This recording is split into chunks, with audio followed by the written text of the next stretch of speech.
We have been focused solely on the practice and creating busyness versus focusing on the business itself and creating success.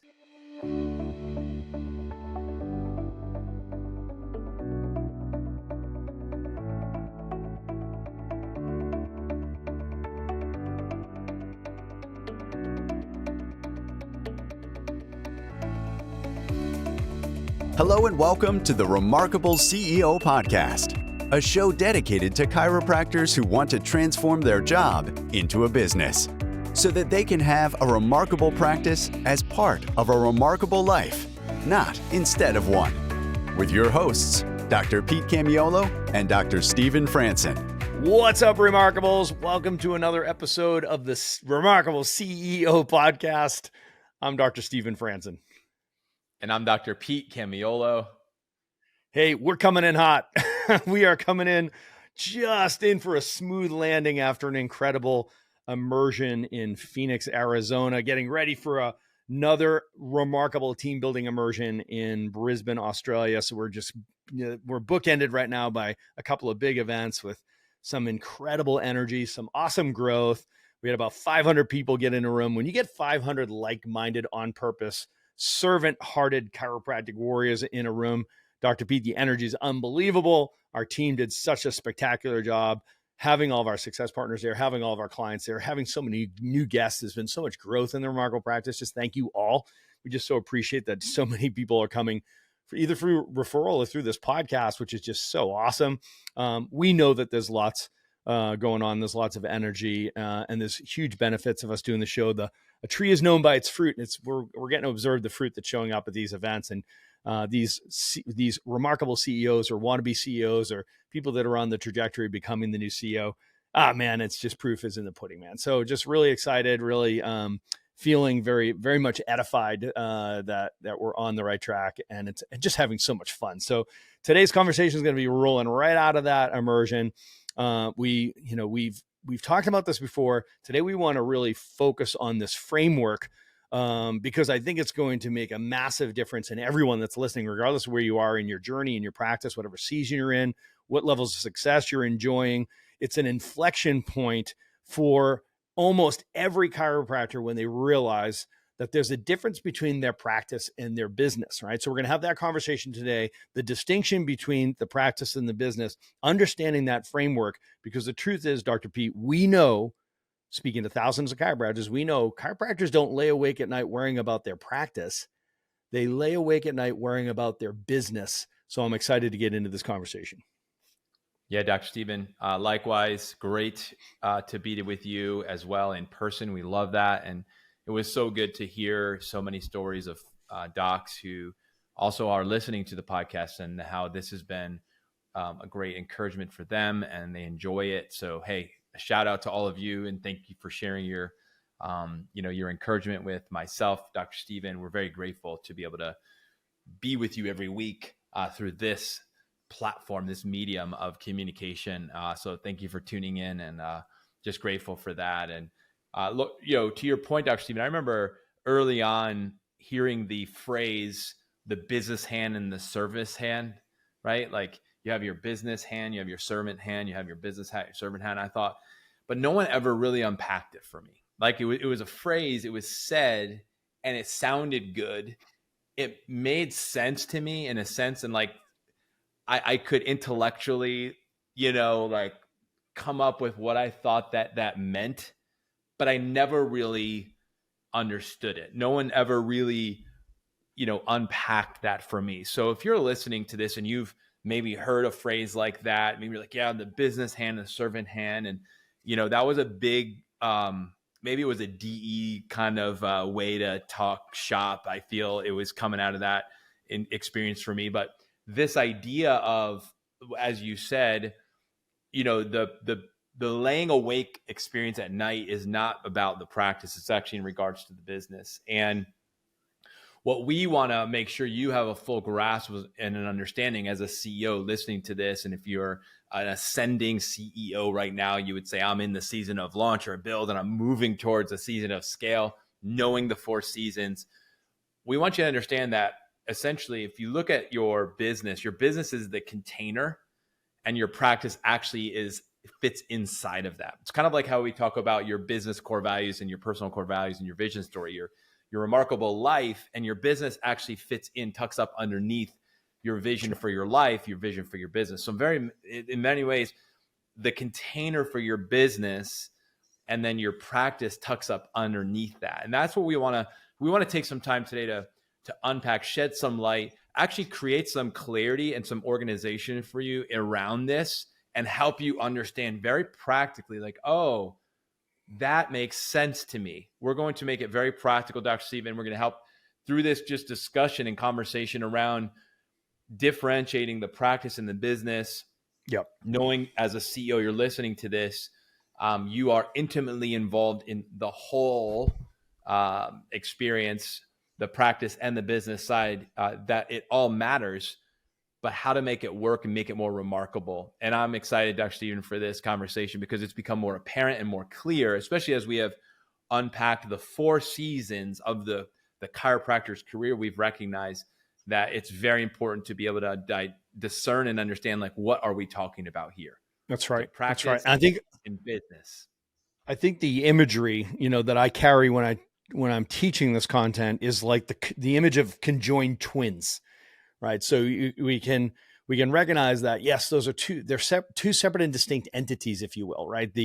You've got your practice and you've got your business, but they are woven together, right? So in such a way that they almost can't be separated, right? There's probably shared tissues and shared organs or organ systems, right? So you have to appreciate that they are woven together, but to pull them apart just for the sake of this conversation just creates a framework that makes it probably more manageable and more clear for you, right? So because the truth is that there's so many chiros, and I'm gonna just use extreme examples, right? So there's so many chiropractors that we know that they're really good at building a busy practice, right? So you know who you're thinking of right now. These people have like these big busy practices, right? So practice entails attraction, right? Lead generation, bringing new people into your business through marketing. So you have internal, external, and digital lead generation. So that's attraction. Then there's conversion, which is sales, right? It's compelling people to convert to care and to commit their resources to investing in your services to reach their goals, right? So that's conversion. And then there's retention, which is delivery, right? So it's delivering on your market promise, right? It's educating and adjusting, right? It's creating value and delivering value. And that's practice, right? It's attraction, conversion, retention, right? So there are plenty of chiropractors out there that are like, yep, check. I'm really good at that, right? So I've built a busy practice. And if I were on a dry erase board right now, I would double underline busy, okay? So because you hear me using that word intentionally, right? So the conjoined twin of that practice is the business, okay?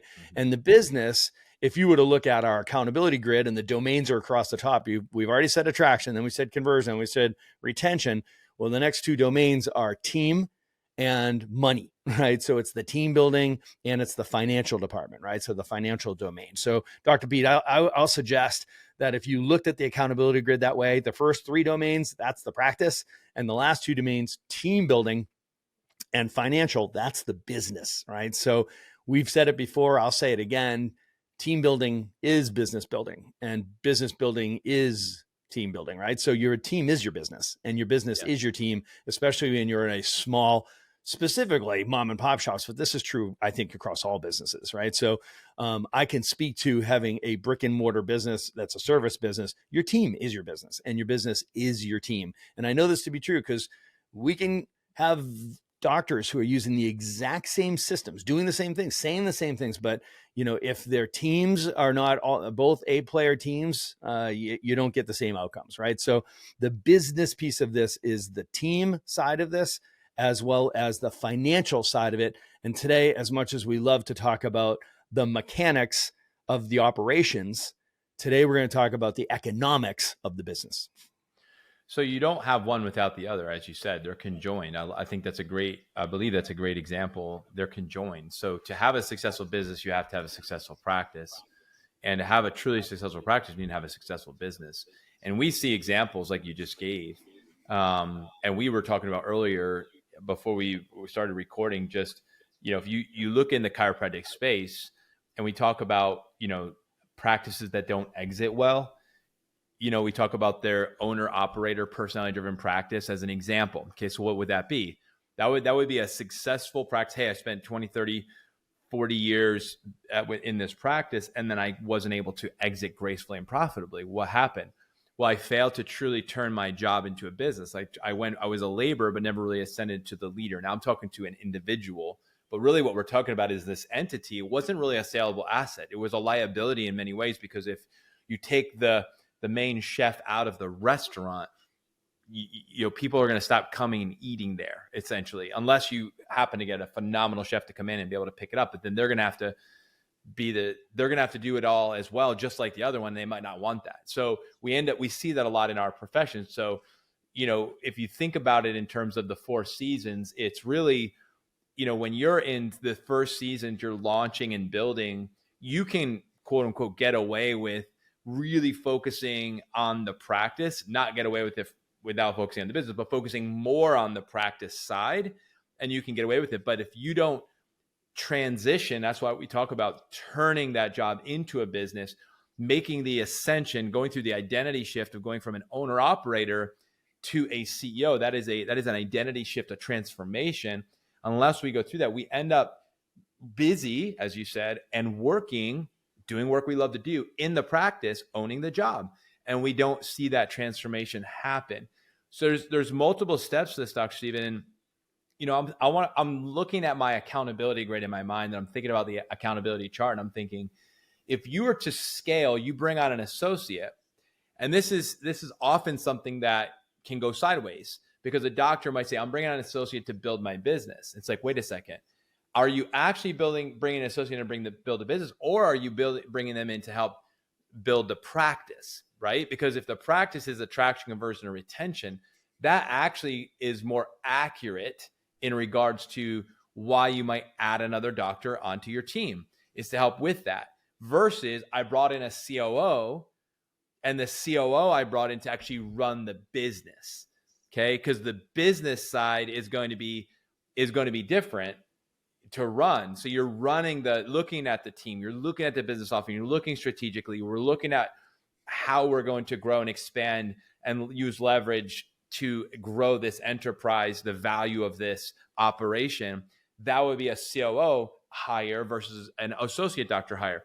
2 different purposes for those 2 people. One would be building the practice, the other one building the business. So Dr. Stephen, this is such an important distinction. It's also why we say how an office manager might ascend into the COO role while the business goes through the transformation from build to scale. Why? Because you go from just running the team to now running the business, and there's a different role with that. It changes. There's an identity shift. There's a functional shift.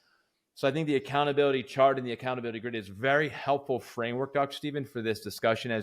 As you're listening and you're looking at, maybe you pulled up your accountability grid while we're on this right now. That's exactly how this works.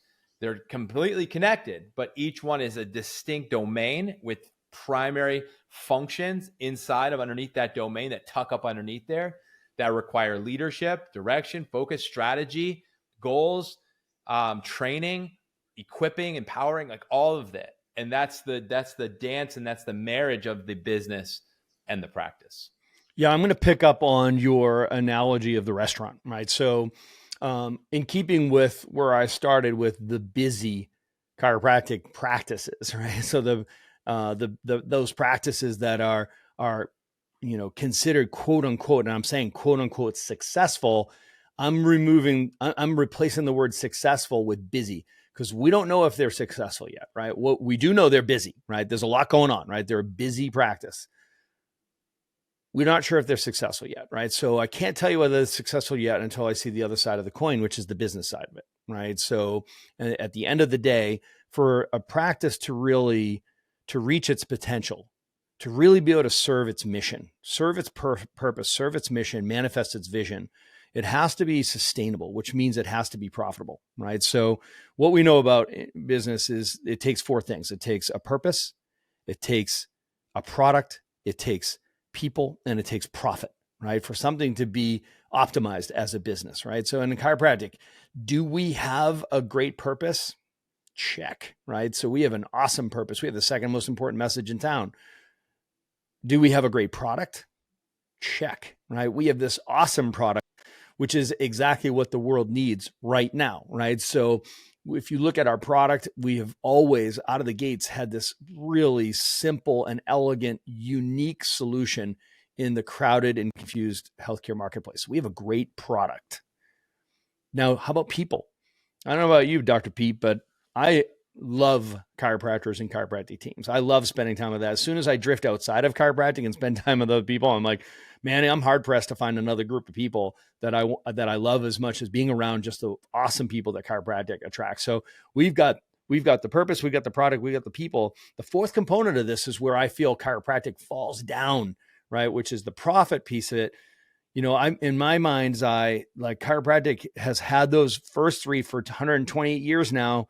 And, we are a $20 billion, $19.2 billion industry. Tell me we shouldn't be 10 times that or more. We should be a $200 billion industry. No question about it. Just based on the need, right? The demand for what it is we deliver, right? So at the end of the day, where we're falling down is that fourth P, which is profit. It's just we've been undercapitalized as an industry. And I think it's because of what we're talking about right now is that we have been focused solely on the practice and creating busyness versus focusing on the business itself and creating success, right? So we could continue to generate more profit, which we can then invest in the people that we need to increase our reach, to increase to invest in the marketing that we need to increase our reach, to invest in the technology that we need to increase our impact, to increase in the marketing of the research that we do and the promotion of the research, right? This all takes capital, right? So it all takes profit. So I'm going to pull it all the way back, right? So we talked about a busy practice, but the truth is when you compare that and you really pull back the sheets and you take a look at the business itself, very often those busy practices are a pirate ship, right? They're built on passion and brute force and talent and energy and time and effort, right? So it's just like, that's brute force, right? So when you look at the business itself, they're a bit of a cat circus, right? There's no fundamental business processes in place, like, fundamental best practices in business are missing. And that's what creates that stress and strain and resistance to practices actually realizing their potential. So Dr. Pete, that's a blind spot, right? I feel like we walk with a limp as a profession, as an industry. And, personally, I feel like that's what we're doing in chiropractic as the remarkable practice with this podcast, with our coaching, with our programs and services. This is what we focus on is both the practice and the business and making sure that people can create that scalable, durable, sustainable, and eventually transferable business. I think that your analogy of the restaurant is the perfect analogy because it is incredibly common that people could have an awesome restaurant that goes out of business. Yes. Okay. Like people have an awesome, purpose, so it's like, man, we've got this family restaurant. We love, taking great care of people and serving people. And we've got this theme and this passion and, we love to prep food. We love to serve others and entertain people, right? We have this awesome purpose. And then we've got an awesome product. They create great food and everybody loves their food and they love the experience of being there. It's a great product. They got great people, a great staff, yet they go out of business. 95% of businesses fail, right? So about 95% of restaurants fail, which is a terrible statistic, but truth be told, it's an incredibly challenging industry. And I would suggest that this is at the root of that same problem, which is it's a great restaurant, terrible business. When you were sharing that, I was reflecting on when you pulled into my office, the name of the road was Brandy Circle. When we opened up, I specifically opened my clinic off the beaten path. We were actually in this back part of off the main road. And the reason why was because I said, even though I had some, opportunities to have spaces that were more on the main road, like the storefront, I chose to do an off the beaten path. And my main philosophy and reason for this was that people that were going to find us they were going to be searching us out. And I didn't necessarily want to attract someone to drive by my clinic. There's nothing wrong with that. That's not the vision that I had. I said mine is going to be a destination place. People are going to choose to come. They're going to want to go there, and they're going to come to us. I also liked it because it was tucked in the back. It was quiet. There was, more of like a fields kind of around us, and it was quiet, and it was a newly developed area. But I remember, Dr. Stephen, on the corner in the strip that was in front of the area where you had to drive past that to get back to where we were, every 3 years, there would be a new restaurant on the corner. That's right. Every 2 to 3 years, it was a restaurant. It was an end cap spot, beautiful spot, perfect spot to put a restaurant. Every 3 years, it would turn over every 3 years. And I started thinking about that. It's like, what's going on? Now, right across the street was another restaurant, but it was a chain, a national chain. And while the restaurant on this side, the small business restaurant would turn over every 3 years, these people were just updating their paint and adding some new features, some new landscaping on the outside of theirs, expanding their parking, kept looking better, while this one kept turning over. Now, I never ate at the chain restaurant, but I would go to these small business restaurants for lunch sometimes, and I loved the food. Never would I eat at that chain restaurant. I'll leave it unnamed. But it kept getting better and bigger and brighter and more awesome on the chain side. And they had a pillar right on that corner. And on the other corner, the small business kept turning over every 3 years. And Dr. Stephen, every day I would drive in and out of that intersection through that, and I would see this happen. I realized that's exactly what we just talked about. It had an amazing purpose. We are a Mediterranean restaurant. We actually get our sauces directly from my great uncle who sent the recipe over. Yeah. Like, and you would go there and be like, and my grandmother's here in the back. I flew her all the way here just to make your meal today. And it's like, you would go there. Spectacular. And like, phenomenal. And then they shut down. I'm like, I wanted that today. I was really craving that. I'd pull up and it'd be like, they're closed. What the heck?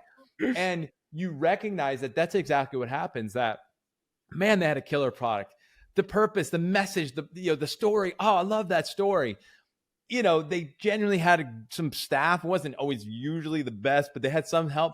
But I'll tell you what, they were not running a profitable business, Dr. Stephen. And that was, it really struck me. It actually was a stimulation for me to really go from being an owner operator to a CEO, because I watched that happen, and I really started to honestly bother me and affect me, because I actually wanted them to be successful. I was like, can I come in and help you? Because you must stink at running a business, because you got great product, but your business acumen sucks, Isn't it amazing? You need some help.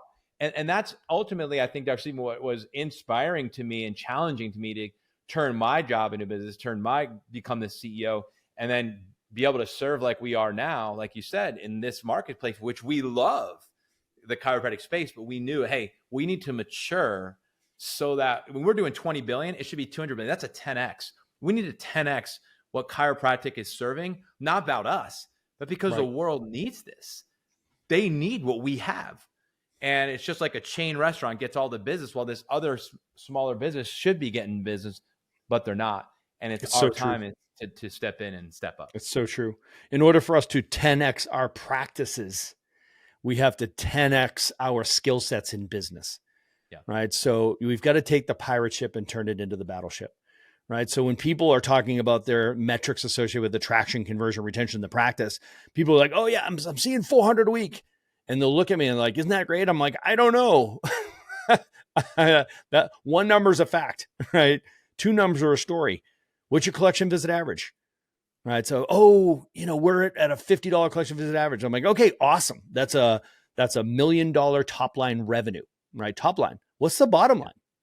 Mm-hmm. What's the profit? Do you know what your profit is? Like true profit margin. Like what is your true profit and profit margin? Do you know what that is? Right. So when you start talking about attraction, conversion, retention, your practice, you'll know your volume, you'll know your number of new patients, you know, your collections, right? So that's the practice side of it. The business side of it, I want to know things like, what's your margin? What's your profit margin? What's your rule of 40? Right? What's your R40? Like, give me your top line revenue growth relative to your profit margin. What's your rule of 40? Give me your RPE. Give me your revenue per employee ratio, right? So it's like, these are the business questions, gang. You have to. Do you know what your RPE is? Do you know what your revenue per employee is? The RPE is the HRV of the chiropractic business, right? So when we know for a human being, when we're measuring somebody's nerve system function, we are looking for a wellness measurement. One of our favorite KPIs is heart rate variability, right? So HRV is that's going to tell you, is this body optimized from the perspective of the nerve system function, autonomics, and their state of health in the body? Are they optimized? Well, RPE, revenue per employee ratio, is the HRV of the chiropractic business, of a business, frankly. It tells us, are we currently are we optimized? Are we right now at a place where we are optimized with the number of employees we have as far as how much revenue we're driving? And do we have margin to be able to grow the business? Is it sustainable? And is it something that is scalable and that we can grow, right? So gang, these are business metrics, and you have to have the sense of your business as much as you have the sense of your practice, right? So we say you need to be 1 part gut, 2 parts data. Do you have the data? Do you understand the language of the business? The truth is, accounting is the language of business. And if you don't speak the language, you don't get your business. You don't understand your business. So, Dr. Pete, I'm going to leave it there so we don't go down the rabbit hole. Don't get me started on RPE. But if docs, if this is resonating with you right now as a listener, and you're like, oh man, I do not. You asked me 3 numbers. I don't know any of those 3, right? It's like, just know that it's impossible for you to optimize your business right now if you do not know those answers right away. Just know that right there. That's something that you can overcome. That's a dragon you can slay, right? So don't let, I love the expression dumb tax. Don't pay the dumb tax on your business. If you do not understand that, if you have that gap in your knowledge, just know that may be an invisible interference to you optimizing your business. And that's something that you can overcome. And we would love to help you do that. If that's something that you want to learn more about, there's a link down below. Jump on a call with us, right? We'll talk this out with you. We'll help you understand what those numbers are. We'll help you figure out what those numbers are, right? So just know where you are right now. Starting is, the most important thing is the brutal facts of understanding where you are right now. It's the first component of the first thing you input into the GPS system. What is my current position? Because if you've got goals that you're trying to reach ultimately, and then the goals that you're trying to reach by the end of 2024, you have to first know where you are, right? So to be able to put in the other GPS, the other points in the GPS system, so you can get the directions that will get you there as quickly as possible. Let's pull time forward. Let's pull the money forward. Let's help you grow your business and make a bigger impact. Let's help you turn your pirate ship into a battleship. Just click the link below. Let's jump on a line. Everybody have a remarkable week. Please stick around for more business insights from this week's bonus interview with our remarkable success partner, dedicated to helping you more successfully help more people. Enjoy. All right, remarkable CEOs. Thanks for sticking around for this expert interview that I have the honor to spend some time in the studio today with Jeff Van Kampen, who is the CEO, co-founder and CEO of Clinic Growth Accelerator. Man, I've been hearing your name for a long time, and I'm so proud to have welcomed you and your amazing organization into the remarkable practice. You are a remarkable success partner. You're an expert in this space. And Jeff, I can't tell you how happy I am to have you as a guest today, as an expert, to talk about how we're going to help reach more people, because we know right now what the world needs is chiropractic, and what chiropractic needs is more successful chiropractors, and you are helping us achieve that. So Jeff, thanks for taking the time and joining me today for the Remarkable CEO podcast. Man, Dr. Pete, it's an honor to be here. I know we've had a long conversation, and I think this is one of the opportunities that we can mutually add some value. And you guys have had a tremendous experience and impact on our business, and I'm just excited to share the value back to you on the show today. I think it's important that people understand who the expert is on the other side. So Jeff, would you do me the favor and our audience just to bring us a little insight into who you are? Who's the guy on the other end of the mic here, and help our doctors, our CEOs that are tuning in right now understand who you are and what you're up to. Yeah, absolutely. Love to. And I'll keep it short and sweet. Weirdly enough, I'm an engineer by trade, not a chiropractor. I went to school for industrial and systems engineering out here in good old cold Milwaukee, Wisconsin. Essentially grew up really, really good at math and science. knew I had a love for business at a weirdly young age. My parents both ran businesses that they ran together for many, many years. So I knew that that was the path. I didn't maybe know like how it was going to play out like anything, but I eventually found myself in business. And when I was going to school for engineering, I met my business partner. His name is Nick. He's a co-founder of Clinic Growth Accelerator. And we really got deep into the online space in college. We started our own clothing company. Built that up a little bit with some of the basic knowledge we knew. Wasn't a very big business, but it got us started, you know. And so people ask like, how do you get from, you know, running ads and doing clothing stuff to helping chiropractors grow their book of business? And so for me, although I'm an engineer by trade, my journey in chiropractic started as a patient. So when I was 25 years old, I had really, really bad like middle back pain. And essentially that led to, you know, like anybody, I dealt with it for a long time, and it got to the point where I just I couldn't handle it anymore. So I started seeing a chiropractor at 25 years old, started off on a 36 visit cash plan. That's what got me involved. I got a lot of value from that. At the time, I had an agency, but I was doing like a little bit of everything: gym owners, chiropractors, real estate agents. And so at that time, I was like, you know, I got a lot of value from this profession, more than I've ever got from anyone else. Let me dedicate the whole business to helping them scale. It's a good opportunity. It's what really the world needs nowadays, you know? So that's what was really created Clinic Growth Accelerator. We were able to take a lot of our online nerd engineering skills and apply that to clinical acquisition for new patients. And so that's ultimately what we help chiropractors do, is really grow their book of business, get more new patients with a little bit more of a data and calculated approach than some individuals, you know. That's good. And I'm going to want to unpack that just a little bit more as we go, specifically the data and analytics, because that was something that attracted me to you and us to you. And I think was really what made you a great fit for what we're doing, because so many of our CEOs, they're following our advice if they listen to our podcast, that we're going to make our decisions with data, right? 2 parts data, 1 part gut, versus the other way around, which is the owner operator. It's more gut than data.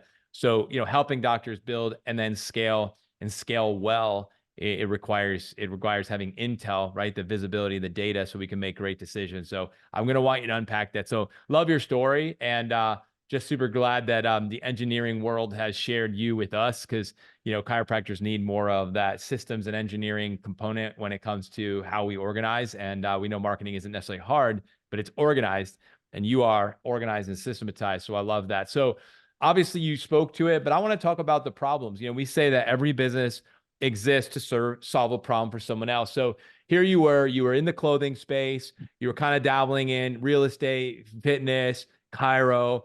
So you kind of spoke to that, but talk to me a little bit more about like this. So you saw an opportunity because you had a personal experience that changed your life, but you also saw there was an opportunity and maybe a gap and a problem in the chiropractic marketing ecosystems. Talk to us through about kind of how you identified that this was an area that you could actually go in and help doctors.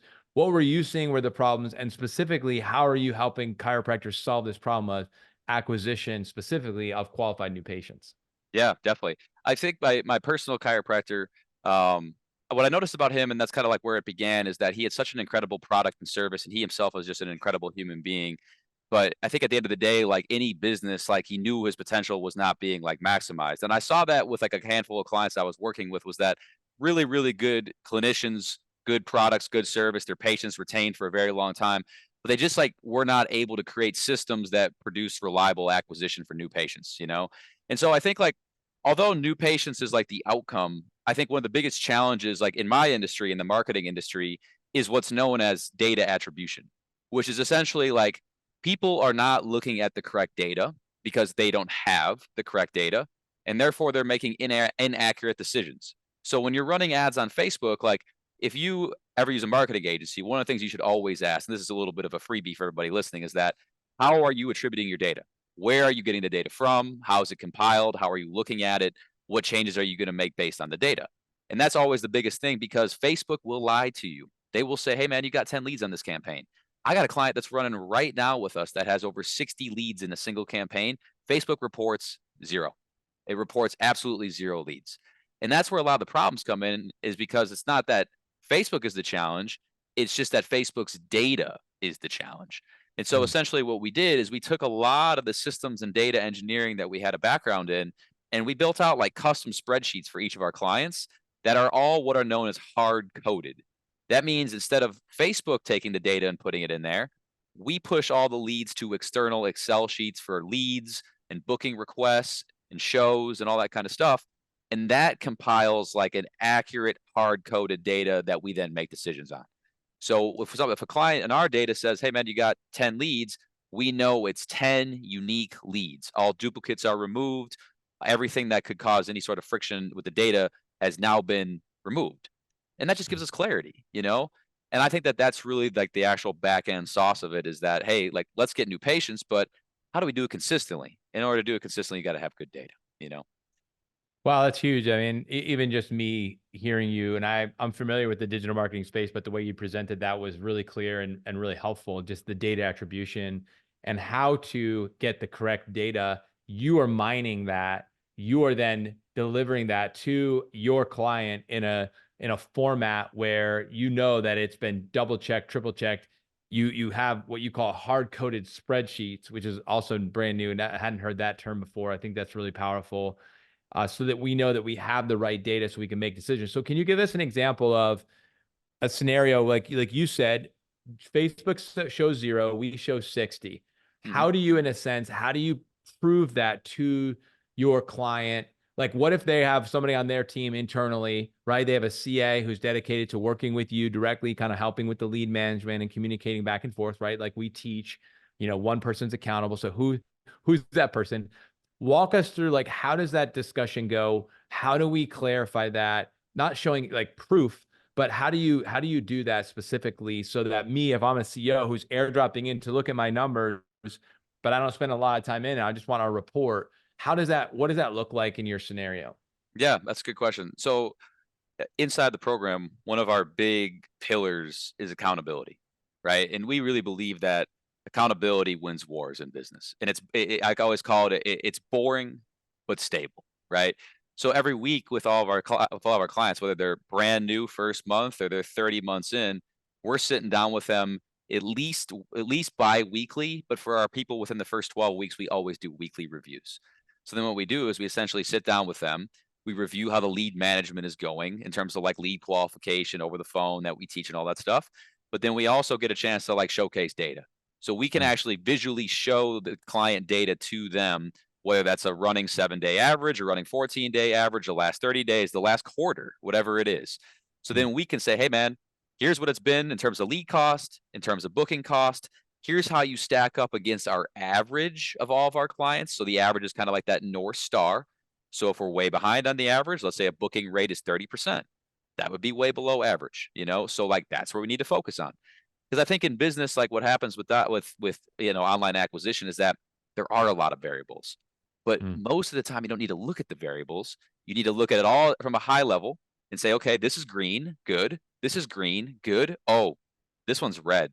Let's focus on this one. It's just classic old school bottleneck identification. It's like, what's the bottleneck? And we don't need to worry about lead cost, man. You're getting great cost per lead, but your booking percentage is not so hot.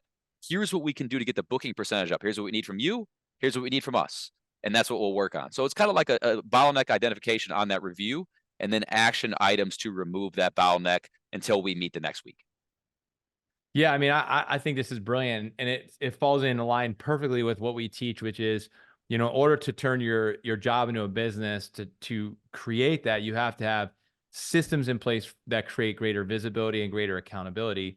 And that we organize visibility through our reporting systems, and we organize our accountability through our meeting rhythms.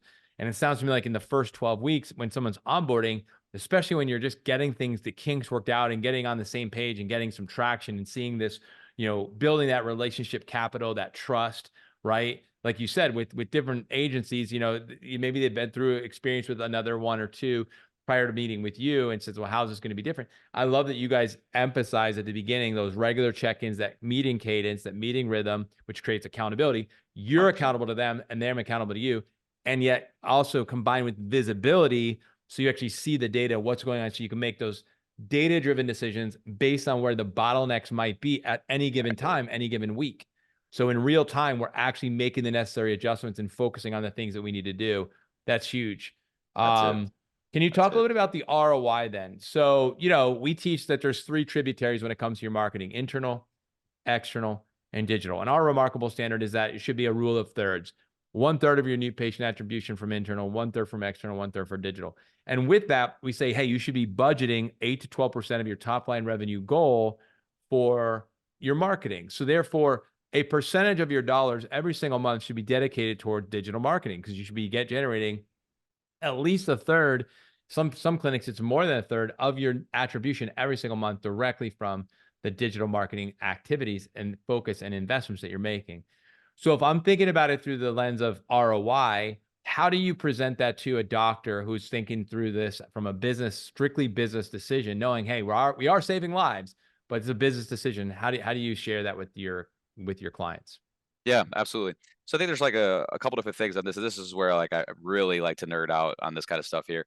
So a couple different thoughts. Like I like to share averages for Clinic Growth Accelerator. So we're a little bit particular. This is why I think we've meshed so well with your crew and the Remarkable Practice Docs, is because you guys have very good business infrastructure. So if somebody comes to CGA and they have a practice that has a very, very low PVA, very, very low dollar visit average or collections per visit, right? It can be tough to have any form of acquisition be profitable, because the pricing model and the business structure, it's the foundation is weak. You know what I mean? Mm. It's like adding gas to something that is already like a fire that's like spread all over the place. And sure, you get a bunch of little fires, but it doesn't build up, it builds out. You know what I mean? So the first thing is like looking at like the pricing and being like really particular about who we let in the program. Okay. Mm. The second is our averages. So I like to share averages. So once a quarter, every 90 days, so this is Q4, we take our client averages. And so what we look at is basically like average number of leads, bookings, shows, and conversions. Okay. So last quarter, which was Q4, we saw the following: 45 to 50 leads in a month. This is all monthly data, average of 45 to 50 leads a month. From there, we're getting 35 to 37 to request initial appointments. Now that's key, because the request is going to come in and the doctor's team is going to screen them over the phone to make sure that they're a valid fit. Okay. Then from there, you get 35 to 37 requests. You're not going to get everybody. We're usually seeing about 15 to a high end of about 22 bodies in the door on average. Some a lot more, some a little less, right? That's the average. And then from there, our docs will convert anywhere between 10 to as high as 15 to 17 a month, depending on the flow and the nature of the provider's conversion. So that's really what we look at. And I know those averages are like kind of randomly distributed. I know that especially for the conversion, our conversion on the docs varies a little bit, but if I can get people to sign up 10 a month, that would be like a 3 to 4 to 1 return, which is always the goal, 3 to 4 to 1. It's good. Yeah, those are great numbers. And I love that you use averages as you go through. It sounds like, when we are setting our goals with our docs, we talk about base case, best case, worst case, and we're always looking back at the data. In our peer process, we teach APPEAR, assess, plan, prepare. So assess, you're using averages to assess how we're doing. And I think that builds confidence, in a CEO and someone discerning what's the best path for us to take. So that's huge. And I love that you guys are so data driven and as you said, so aligned with what we're doing. So thinking about the future, right? The future in digital marketing, how many years ago chiropractors didn't even do digital marketing? Sure. And now if you're not doing digital marketing, you're a dinosaur. You're still stuck in the past. When you look ahead, knowing you're on the cutting edge, you and your business partner and your team, what do you see, moving forward? And even just this next year, we're in 2024, going into 2025, like what do you see as, the trends and what do we need to be doing to stay on the cutting edge so we continue to make sure we're positioned with our message in the marketplace to reach the people in what seems to be a very, very noisy world? Yeah, definitely. And I think that's the key there too, is that everything is insanely noisy. So if you think about it, I use this example all the time with our clients. It used to be if someone wanted to go to a chiropractor, they would go on a newspaper or like some like phone book, right? And it would just find chiropractor in there, and they'd more than likely choose the business that had the coolest name in some cases, Now it's phone, chiropractor near me, more options than they know what to do with, right? So what I think a lot of people are basing their decision making on is authority. So I think having like what works really well with us, the guys and gals that come into our business that have a boatload of Google reviews typically will do very well. And we like to position those Google reviews in our clients' messaging all the way through the funnel so that we help build authority and trust. Because the consumer doesn't know who to trust because there's so many options. So they're silently begging to be led. So at the end of the day, if we can help people build their trust, it's going to increase compliance, conversion, patient retention, just betterment for the whole experience. So that's the first piece, is that you want to make sure you're adding authority in your marketing message. If you're not capturing patient video testimonials 1 to 2 a week, that could be a massive opportunity for you, because that's what people are looking for, right? They're looking to see who has the most testimonials, who has the highest probability of favorable upside for us, right? So that's the first piece. The second would be, to linger on this just for a second, is that content is going to be king. So that doesn't mean you got to be Gary Vee. That doesn't mean you got to post 1,000 videos a day. What it means is that if you're running paid ads with an organization like ours, we need to mutually keep up on the photos and videos that you send us, because that is going to keep your cost of acquisition as low as it can possibly be, because Facebook will slowly start to raise your cost to serve the ad as you continue to run the same ad, because they don't want their users to see the same content over and over. Therefore, they accept more risk of the consumers leaving their platform, and they're just going to charge you more to serve the same ad. So rotating the content, even on an ad standpoint, weekly at a maximum bi-weekly, is absolutely king. Now, just one other little nugget too, just because I have to share this. One thing to look at: 30-day cash collections. Okay, so if you think about this, if you spend, let's say for easy math, let's say you spend $5,000 on marketing, all in. Okay, if you can collect $5,000 or more in the first 30 days, so $5,000 a month on marketing, and you can collect $5,000 or more in the first 30 days, you basically break even, if not profit, on patient acquisition, and you can break the game. That's why pricing matters so much. You get a guy that does $2,500 care plans. He sells 2 people pay in fulls. He literally liquidated the cost of acquisition. The marketing was $5,000. He collected $5,000. Anything past that is all upside. Plus, he now has the funds back in his pocket, 30-day cash flow, to reinvest the next month. So cash up front is massively important in a marketing campaign too. So content is king, build authority, and try to get as much cash up front from the patient pay in fulls so you continue to reinvest and grow the biz. So good, man. This has just been power-packed interview. Thank you, Jeff. This is me, Dr. Pete, with Jeff Van Kampen, who is the co-founder and CEO of Clinic Growth Accelerator. Thank you for just dropping it like, of course, you are, man, just gold. So last question I have for you. So I know, we have a group of incredible CEOs who tune into our this podcast. And so if they wanted to learn more, get in touch with you, take a next step, what would be a next step, easy way for a listener to get to know you more and find out more about what you're doing? Yeah, definitely, for sure. So you can go to our website, www.accelerateyourclinicgrowth.com, to book a call directly with us. I'll also, for you guys to leave a link with the Remarkable in the show notes. It takes you to a different page that talks about how we guarantee a minimum of 20 bookings every 30 days. That's really what we're known for in the industry. So I'll make sure that that link is sent over for you guys if you want to add that in the show notes. That's probably the best way to get in touch with our team. And then if you would like to email me personally, I have a little bit of a long-winded email. I'm working on fixing this. It's just jeff.clinicgrowthaccelerator@gmail.com. Beautiful. Well, Jeff, thank you again. I will have all the links that you share, including your email, in the show notes. So if you're listening to this, just you can click on the notes below here, and you can get that information. Go check out Clinic Growth Accelerator, again, a remarkable success partner, someone who we trust and are honored to do business with and help more chiropractors help more people. So, Jeff, thanks for joining me again today. Absolutely, my good sir. I appreciate you having me. It's been a lot of fun. Absolutely. And for all of you who are our listeners, thank you for tuning in to another episode of the Remarkable CEO Podcast. Have an incredible rest of your week, and I look forward to seeing you again when you tune back in next week. Until then, take care. God bless everybody. Thanks for listening to this episode of the Remarkable CEO Podcast. Remember, what the world needs now is chiropractic, and what chiropractic needs now is more successful chiropractors. If you like this podcast, please subscribe, share with a friend, and leave us a review. And if you'd like to connect with us personally, direct message us on Facebook, LinkedIn, or Instagram. Now go and be remarkable.